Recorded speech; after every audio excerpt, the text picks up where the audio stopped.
Assalamualaikum warahmatullahi wabarakatuh. Selamat pagi Ananda semuanya.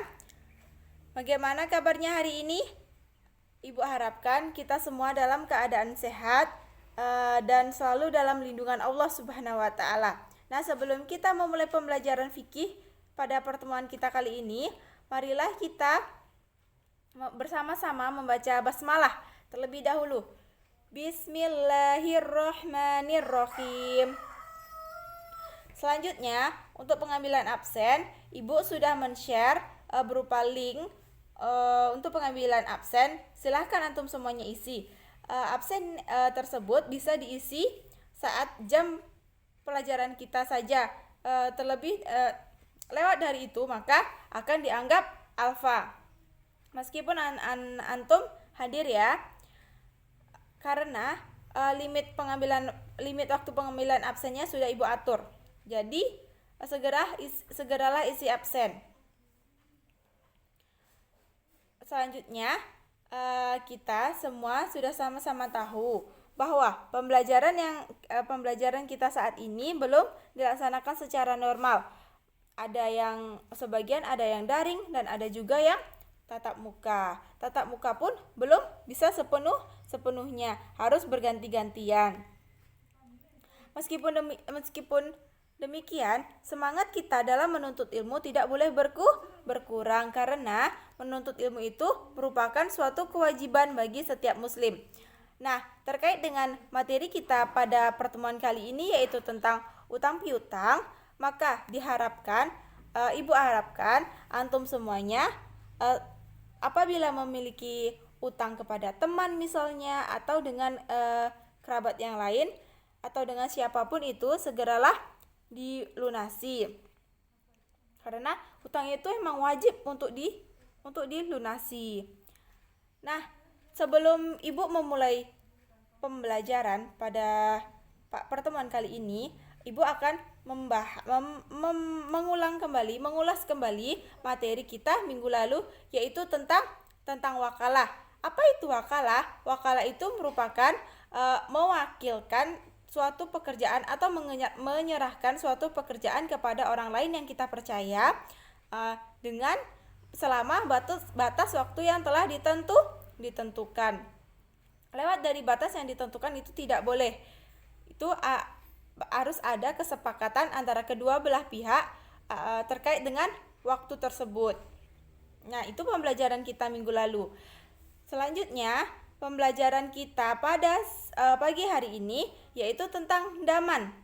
Ada 2 indikator yang akan kita bahas. Yang pertama itu pengertian daman dan yang indikator yang kedua yaitu menjelaskan syarat dan rukun dari daman itu sendiri. Kita akan bahas satu persatu nantinya. Nah, setelah kita belajar tentang daman, melakukan pembelajaran nanti, ada 2 tujuan pembelajaran yang akan kita capai. Yang pertama, siswa atau antum semuanya nanti mampu menjelaskan kembali apa yang dimaksud atau pengertian dari daman. Yang kedua, yaitu siswa mampu menjelaskan syarat dan rukun daman. Nah, itu 2 tujuan pembelajaran yang akan kita capai. Nah, selanjutnya kita masuk ke penjelasan materi, yaitu masuk ke indikator yang pertama yaitu pengertian daman. Apa itu daman, Bu? Daman itu merupakan suatu ikrar atau lafaz yang disampaikan berupa perkataan, perbuatan untuk menjamin pelunasan hutang seseorang. Maksudnya bagaimana? Misalnya, jadi di sini kewajiban membayar hutang atau tanggungan itu berpindah dari orang yang berhutang kepada orang yang menjamin pelunasan hutangnya. Contohnya,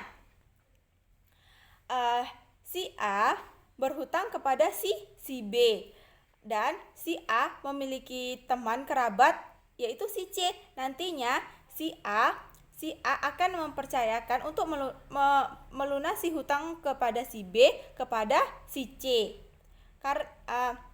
Dan nantinya si B berhak atau mempunyai kewajiban untuk menagih hutangnya kepada si C, karena si C telah dipercayai untuk melunasi hutang kepada si B dari si A tadi. Mengapa demikian?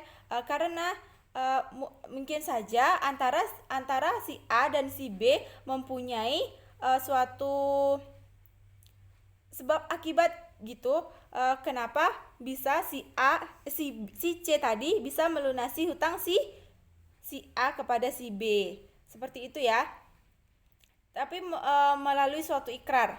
Jadi daman ini merupakan suatu ikrar atau lafaz yang disampaikan dari yang berhutang kepada yang dihutangi melalui perantara yang akan mempunyai kewajiban untuk melunasi hutang tersebut.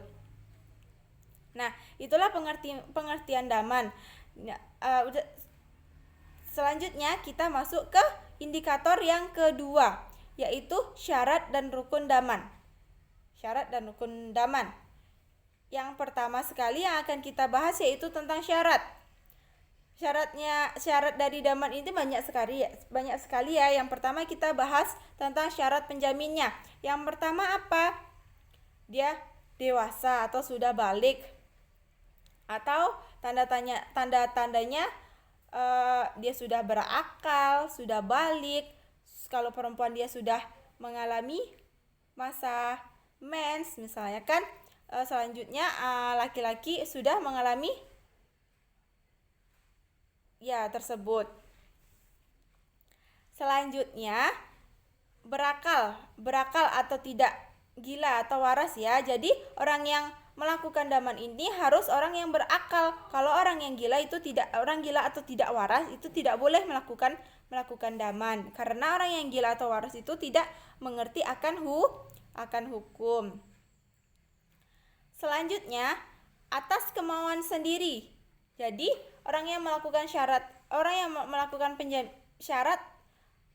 penjamin dalam melakukan daman ini yaitu atas kemauan sendiri, tidak karena terpaksa atau tidak karena paksaan dari orang lain. Selanjutnya yang keempat yaitu orang yang diperbolehkan membelanjakan hartanya. Jadi ini orang yang terpercaya ya.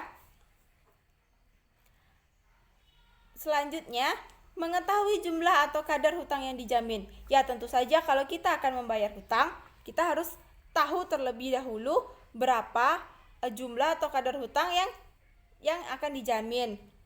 Seperti itu. Selanjutnya, yang kedua itu syarat orang yang dijamin. Maksudnya bagaimana? Yaitu orang yang berdasarkan hukum diperbolehkan untuk membelanjakan harta. Syaratnya orang yang menagih hutang dia diketahui keberadaannya oleh orang yang menjamin. Jadi tidak boleh orang yang asal-asalan saja. Orang yang menjamin hutang itu harus jelas keberadaannya, dan statusnya. Kalau tidak nanti akan kesulitan. Selanjutnya yaitu tentang syarat yang selanjutnya yaitu syarat harta yang dijamin. Yang pertama, diketahui jumlahnya. Tadi sudah dibahas ya. Diketahui jumlahnya, misalnya 1 juta atau 3 juta. Pokoknya kadar dari hutangnya itu harus diketahui. Diketahui pula ukurannya. Pasti sudah tahu ya, maksudnya hampir sama dengan yang pertama tadi. Hampir sama, diketahui jumlahnya. Kalau yang pertama jumlahnya, kalau yang kedua ini tentang ukurannya, seberapa ukurannya. Diketahui kadarnya. Yang selanjutnya yaitu diketahui kadarnya. Selanjutnya diketahui keadaannya. Selanjutnya diketahui waktu jatuh tempo pembayaran. Sesuai dengan ikrar tadi ya. Sampai kapan jatuh temponya, atau sebulan atau 2 bulan, atau ya pokoknya sesuai dengan kesepakatan kedua belah pihak. Selanjutnya yaitu syarat lafal atau ikrarnya atau perjanjiannya tadi, yaitu dapat dimengerti yang menunjukkan adanya jaminan serta pemindahan tanggung jawab dalam memenuhi kewajiban pelunasan hutang, dan jaminan ini tidak dibatasi oleh sesuatu, baik waktu ataupun keadaan tertentu. Jadi lafalnya itu yang mudah dimengerti, menunjukkan adanya jaminan, serta pemindahan dari tanggung jawab dalam memenuhi kewajiban. Permindahan tanggung jawab ini tadi antara antara yang berhutang dan yang melunasi hutang.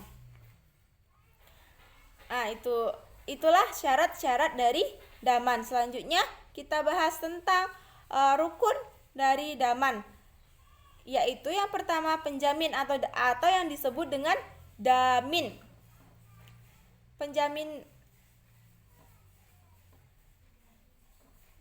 Yang pertama tadi jamin atau yang disebut dengan damin. Yang kedua, orang yang dijamin hutangnya atau yang disebut madmun anhu.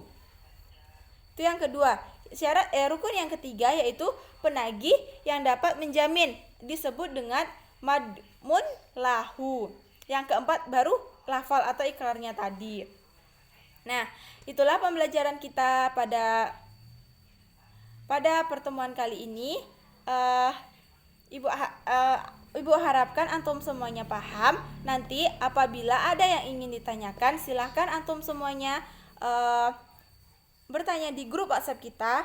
Nanti insya Allah akan ibu jawab. Nanti ibu akan menjawabnya. Setelah itu untuk penguatan materi antum semuanya, silahkan antum semuanya buka buku yang telah ibu bagikan minggu lalu. Antum semuanya isi pada halaman 20-22. Dikumpul minggu depan. Jangan sampai lupa.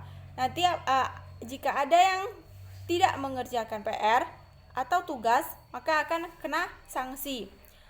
Selanjutnya ada juga setelah ini ibu juga akan memberikan kuis tentang materi kita pada pertemuan kali ini ya kepada antum. Nanti ibu akan share dan jawabannya dikumpul saat ini karena waktu kita masih ada sedikit lagi ya. Kita sambung nanti di grup WhatsApp. Oke, itulah pembelajaran kita. Kita harap ibu mohon maaf apabila ada salah dan janggalnya. Marilah kita tutup pembelajaran kita dengan membaca hamdalah. Alhamdulillahirabbil alamin. Dan ibu akhiri, terima kasih. Wassalamualaikum warahmatullahi wabarakatuh.